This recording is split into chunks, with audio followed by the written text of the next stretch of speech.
given our limited amount of time, I could tell you stories on and on and on about what we're learning as we're trying to help some folks on the east side of Santa Barbara. But I think I'll let you read the paper if you want a lot more of the details, and I'll just try to hit the high points here. To make a long story short, we had an eruption of conflict, but one that had been building for quite some time on the east side of Santa Barbara. The east side of Santa Barbara is called the East Side because it's the eastern part of the city, as you might imagine. And it is a super interesting neighborhood that's been undergoing a lot of change. Many years ago, a couple decades ago, it was probably one of the most integrated neighborhoods. It was multi-ethnic. There were a lot of African Americans. There were a lot of Latinx populations. There were a lot of Italian immigrant families, and there were the white families. And it was, because it wasn't part of the downtown corridor and it wasn't the focus of a lot of businesses, you had a lot more family-run businesses. You had a lot of small churches, and it was just a very different neighborhood maybe from the rest of Santa Barbara. But in the last couple of decades, the rising real estate prices have driven a lot of people who used to live in that neighborhood, not just out of that neighborhood, but out of the city altogether. So there's been a lot of change in the neighborhood, and there's been some conflict and tumult in the neighborhood. But what brought us in was currently there's a large population of people experiencing homelessness who are making their homes on the east side. And there's also a rescue mission and a shelter and other facilities and services to assist people who are experiencing homelessness. So it's become maybe in some ways a safe space for the homeless. But as you may imagine, that might create tension with the neighbors who live there, as well as business owners and managers. The other part that's interesting is because this neighborhood was multi-ethnic and not part of the white power structure that kind of ran Santa Barbara, they've also not really had a lot of agency or voice in saying what will and won't happen in their neighborhood. So they haven't always been willing to be the gracious hosts of all of these services for people experiencing homelessness. And these conflicts have kind of reached a critical point. So we, my colleagues and I that are on this call, run the Westmont Initiative for Public Dialogue and Deliberation. And we've been having a series of public conversations on multiple topics, from immigration to the opioid epidemic and trash in Santa Barbara and what to do with landfills. And some folks asked us as neutral third parties if we would step in and help with a dialogue so that the service providers, the city leaders, the neighbors, the residents, and the people experiencing homelessness might actually have a conversation.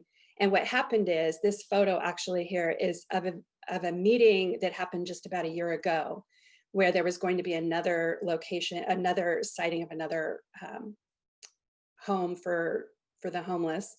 And the meeting kind of exploded out of control. This is just a little snapshot, but you can see there were a lot of people and they don't look happy. And there was shouting and recrimination. So we were brought in after that. And we were trying to figure out how to enter into this. So it would be disingenuous for us to say that we set up a study.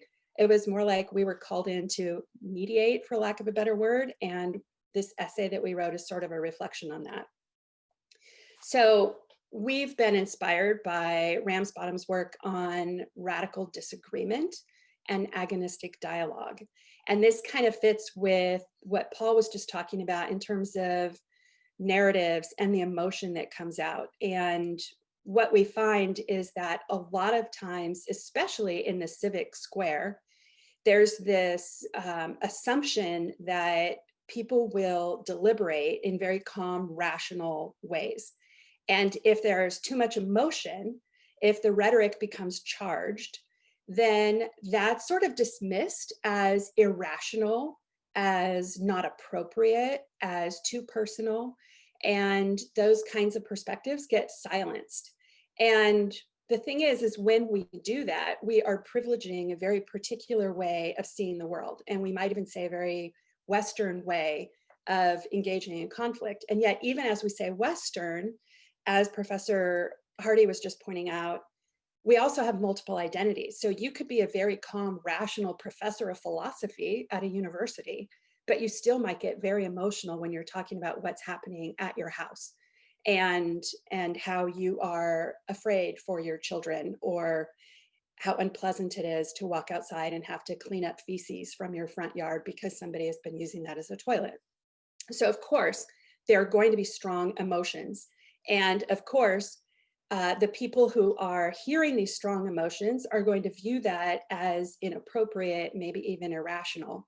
But to override the people who are experiencing those strong emotions, to override that, silence them, and say, well, that's not appropriate for this venue, or just to dismiss them and say, well, you don't have enough power to stop us. Or in the case of a service provider who wants to help people experiencing homelessness, to say, well, I am a good person doing good work, and you obviously have a problem.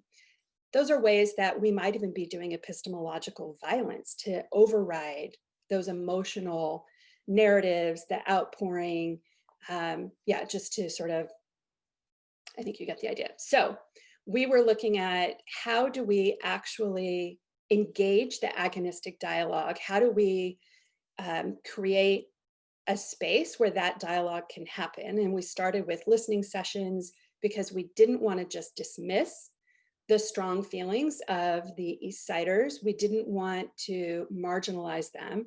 We certainly didn't want to do epistemological violence to them and just override their senses with expert or Western ways of deliberating.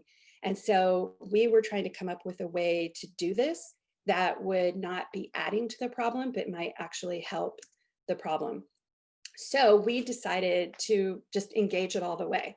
So we hosted listening sessions, and Kayla Peterson, you can see on the far right, is studiously taking notes. So she graduated in May and is working with us full time now, but in May, or last spring, she was still a student. And so she was one of our student facilitators and note takers who met with groups of Eastsiders to hear fully what they were talking about. And they had to come prepared for that emotion and expect that, and figure out how to take that information and feed that back to the city leaders. So what we decided to do to really engage that agonistic dialogue was to first ground the dialogue. And Martin Buber talks about the earth and how muddy it is, and we have to be in that mud. And Ron Arnett has written a lot about grounding our narratives and understanding that this is not just a story, but this is where we live. This is what motivates us, what gives us life. So we wanted to create that safe space for telling and hearing stories and those lived experiences. One of our challenges was, how do we nurture difference rather than just seek to harmonize? And how do we really honor that narrative ground upon which others were standing? And ultimately, how do we bear witness to the pain of the neighborhood of the Eastside as it's been in transition, and the pain of people experiencing homelessness, but also the pain of neighbors who feel like their whole way of life is sort of in jeopardy?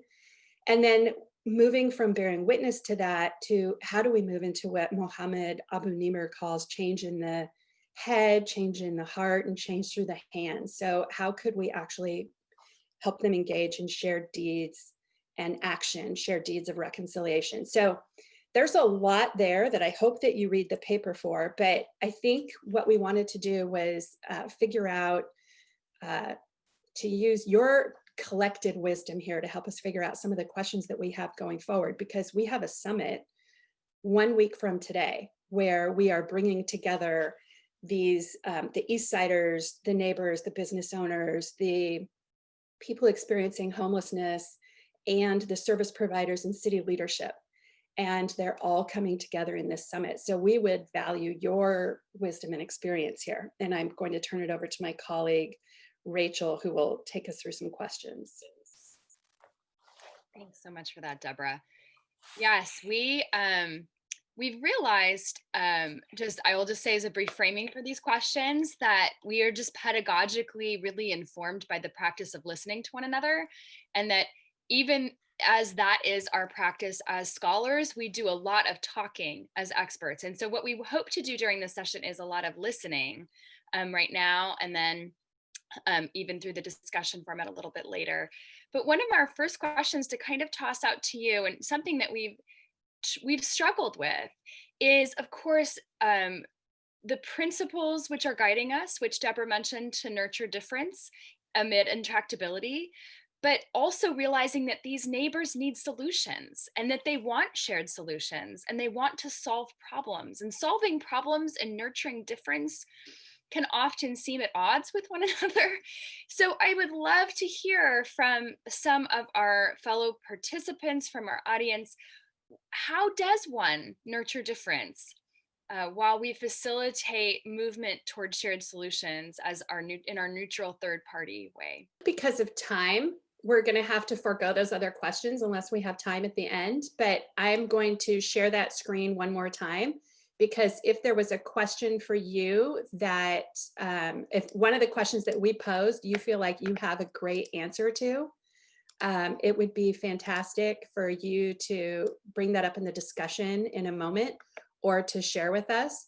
So some of the other questions were, how do interruptions serve as both opportunities, but also how they can kind of kill the work that we're doing. And of course, a very recent interruption would be COVID, but there are all kinds of other interruptions. And some of you are doing place-based work. And so we'd love to hear about your efforts to map and visually depict the connections among stakeholders. Again, maybe a non-textual kind of thing. And there are conflict maps where you just have boxes and labels with arrows, but we're wondering if there's anything that's more creative. And then Anna Wolf has suggested that to have a really good dialogue, sometimes you have to exclude some groups who just don't know how to participate respectfully. And so we're wondering what your thoughts are on that. Like, it just seems to kind of fly in the face of dialogue. And yet, how do you create a safe space if people are not willing to allow it to be a safe space? So thank you so much. And hopefully we can workshop some of these things in the later discussion or beyond.